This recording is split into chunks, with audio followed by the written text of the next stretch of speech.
Sono pronte le ordinanze che definiscono l'organizzazione e le modalità di svolgimento degli esami di Stato per l'anno 2022 del primo e del secondo ciclo di istruzione.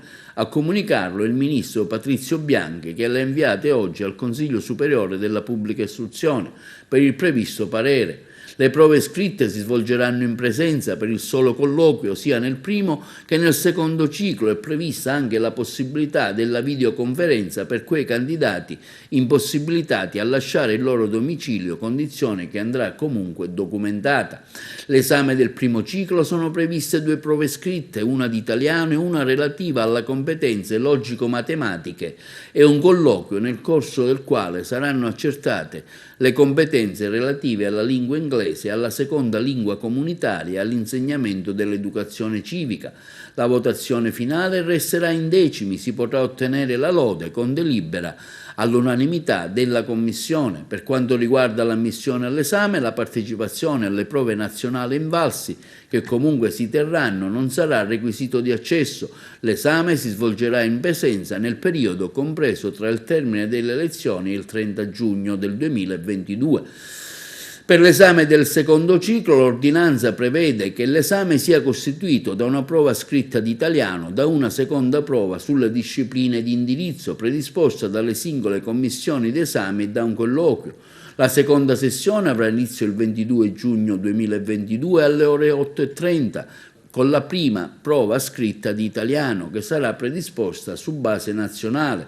La prova proporrà 7 tracce con 3 diverse tipologie: analisi, interpretazione del testo letterario, analisi e produzione di un testo argomentativo, riflessione critica di carattere espositivo argomentativo su tematiche di attualità. Il 23 giugno si proseguirà quindi con la seconda prova scritta, diversa per ciascun indirizzo, che avrà per oggetto una sola disciplina tra quelle caratterizzanti il percorso di studio.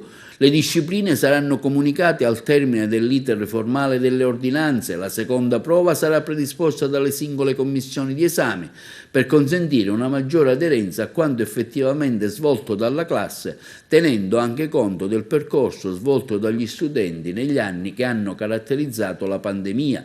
Quindi un colloquio si aprirà con l'analisi di un materiale scelto dalla Commissione, che sarà sottoposto al candidato. Nel corso del colloquio lo stesso candidato dovrà dimostrare di aver acquisito i contenuti, i metodi propri delle singole discipline e avere maturato le competenze di educazione civica. Entro il 15 maggio del 2022 il Consiglio di classe elaborerà il documento con il percorso formativo fatto dagli studenti, gli strumenti di valutazione utilizzati e gli obiettivi raggiunti, ponendo attenzione all'insegnamento trasversale dell'educazione civica. La valutazione finale resta in centesimi, il credito scolastico sarà attribuito fino a un massimo di 40 punti. Le prove scritte peseranno fino a 40 punti, il colloquio fino a 20, si potrà quindi ottenere la lode con la delibera all'unanimità della Commissione. La partecipazione alle prove nazionali invalse, che pure saranno svolte, lo svolgimento dei percorsi per le competenze trasversali e l'orientamento non costituiranno requisito di accesso alle prove.